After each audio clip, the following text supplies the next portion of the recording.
Dale. The Yankee lose. The Yankee lose. Let's go, baby. Let's go. Hey, let's do it again. The Yankees lose. The Yankees lose. Yankee lose. Let's go, baby. Nothing brings me more joy than how much Vladdy hates the Yankees. This is Sportscentre. Hey, I'm Marissa Berto, and after a dramatic back half of the best of 5, the Blue Jays are on their way to the ALCS, their first American League Championship Series since 2016, when they lost in 5 games to Cleveland. But this year definitely feels a little different. The vibe amongst Jays fans, especially at Yankee Stadium, were very nervous vibes, but the team on the field seemed cool and collected. So Toronto now awaits the results of Game 5 Friday between Seattle and Detroit. Then Sunday, the ALCS begins in Toronto. And guess who we could potentially maybe see on the field soon for Toronto? And yes, I realize I gave a ton of qualifiers there, but the answer is Bo Bichette. It seems like the Jays have been examining this jogging video from Keegan Matheson, like it's the Sabruder film. And yeah, that's a 60-plus-year-old reference. But what other film gets examined closely? If you have a better reference, feel free to DM me and let me know. Now, there's still tons of questions with Bichette, as he looks to be jogging pretty gingerly. So will he move to DH? Maybe they try him in second? The questions are endless. But with what the team has been showing us without him, maybe Jays fans don't need to be nervous.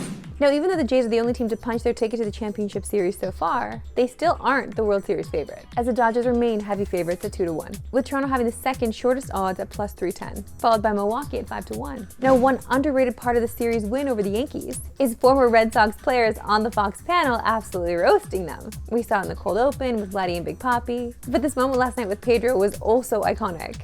For so many years, those fans in New York bothered me with asking me, Pedro, who's your daddy? And I said, okay, I'm gonna take it like a man. Pedro, who's your daddy? Even little kids, hey, Pedro, who's your daddy? And now I finally realize who their daddy is. Who is it? Oh, my godson? Your godson? Oh, yeah, Vladdy Jr. is the daddy. And that is a fact. And I'm so happy for that. Now they don't have to search anywhere. Wow. They just have to look at Vladdy and really say, you're my daddy, Vladdy. You're my daddy. Go on, You man. my daddy, Vladdy. No big deal, my godson, he is the father? Oh God, we need a Maury gift or something. Now joined by our guy Jesse Pollock, because another season of Winnipeg hockey begins tonight. Good to see you, Squid. What's up, Risser? It's game day. Let's go, baby! Okay, Jesse, who's the most important player when it comes to the Jets this season, and why? I think, like every other year, the most important player for the Winnipeg Jets is Connor Hellebuyck. I mean, this guy has won 3 Vezinas in the last 4 years. He's the reigning MVP. He's the engine of this team. When this guy's playing his best hockey, the Jets are one of the best teams in hockey. So there's no doubt in my mind that he is the most important player for the Jets. Although there are some depth players that are also going to be very important, one of which I might be about to talk about. You know, you could have gone a lot of different directions there, but I agree with your answer. The Jets won the President's Trophy last year, then flamed out in the second round. So this year, what exactly does a successful season look like for the Jets? Look, what's going to have to change this year is Hellebuyck is going to have to play the same way in the playoffs as he has during the regular season. It's such an obvious thing to say, but it's so true. I mean, that's going to be the key to the Jets going on a deep run. But then you look at some depth players. You know, you lose a guy like Nikolai Ehlers, but you replace him with guys like Jonathan Toews. I mean, who knows what form Toews is going to get to this year, but just having a veteran presence like that in the locker room, it's just exactly what the Jets have been missing.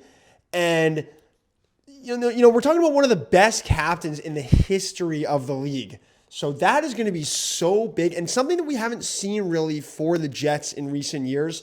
You know, hopefully we can get a lot out of a guy like Gustav Nyquist, but you lose a guy like Ehlers, but I don't think losing Ehlers is a deal breaker for the Jets. I think gaining someone like Toews is just so valuable. Jesse Pollock, a pleasure as always. Thanks, Risser. Go Jets, go! Come on! And Tisson has you covered with a triple header of hockey action tonight. Those of you in the Jets region can watch Winnipeg and Dallas, while those of you in the Sens region get Ottawa and Tampa. And in the Habs region, it's the Canadiens and Red Wings. To the NFL, and can you believe it's week 6 already? And it kicks off tonight with an NFC East clash between the Eagles and Giants. And for the first time since December of last year, the Eagles are coming off a loss, as they fell apart in the second half versus Denver to drop their first of the year, while the Giants came in off a loss to the previously winless Saints, and are dead last in the NFC East at 1-4. But the main story in Philly is just how mad AJ Brown and Devonta Smith are, with Diana Rossini of The Athletic reporting that both are frustrated with their roles in the offense. And we did kind of see it with that tweet from AJ Brown a couple weeks ago. And we just love this from Giants head coach Brian Daboll earlier in the week when talking about AJ Brown. And whether this is a troll or not, we give this the chef's kiss.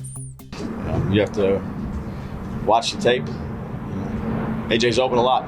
I feel like that probably is the best way to get at AJ, no? Like, you have to say something like that. Now, some injury news for the Eagles tonight. Start offensive tackle Jalen Carter is questionable with a heel injury. Now, the Eagles are 7.5-point favorites for tonight's game, with a total set at 40.5. You can watch the Giants and Eagles tonight at 8:15 Eastern, 5:15 Pacific on TSN. With TNF tonight starting nice and early at 7 Eastern. Over the ice, where the Canucks are kicking their season off at home against the Flames. And for both teams, there is a lot on the line this year. The Flames are trying to follow up a pretty successful season last year, and although they couldn't quite make the playoffs, they were much better than most people thought they would be coming into the season. And the main reason is the play of Calder runner-up Dustin Wolf, who was pretty sensational in his first year. And after a big win last night against the Oilers, he's getting some very early but legitimate Vezina buzz. So for him and the Flames, they'll hope to build on last year and show it wasn't a fluke, and look towards the playoffs. But on the other side of that coin, the Canucks are trying to prove that last year was a fluke, and they were more like the team 2 years ago. They were 6 points shy of a playoff spot last year, but the season truly was a mess. And now with some fresh additions, including a new head coach and 2025 first-round pick Braden Coots cracking the lineup, things might be looking up for the Canucks. Sure, there's still plus money on FanDuel to make the playoffs, but it can't be as bad as last year, right? Either way, both these teams have similar aspirations, and we'll see who starts off on the right foot tonight in Vancouver. Okay, so I'm back from New York City after a wild couple of days in the ALDS. So let's relive that fun in the latest edition of Roberto on the Go. Now for the real reason I'm in New York, the Lego store. I'm just kidding. We're going to the ALDS games 3 and 4. And you know I'm just a fan, but that's my husband right there. He's on the field with the team. Which meant that your girl was just out here on her own. Like actually a Yankees game all by myself. I'm so nervous. And the first game at Yankee Stadium was just an absolute emotional roller coaster. There were ups, there were downs, there were fans running onto the field. We saw an excellent tackle though. Watch this live. But somehow those fans that were running on the field turned the tides for the Yankees and they started scoring runs. So I was asking the guy beside me if he could start the wave because we know the wave is a curse on the home team. He unfortunately declined, but I did try. And you know, it was really nice for the Jays to let the Yankees win one at home and give their fans a little hope because we all know what worked out in the end. All I have to say is, how you feeling today, Yankees fans? Not too good. That's it for today's Super Bowl with Eastern, no Pacific. Have a good one.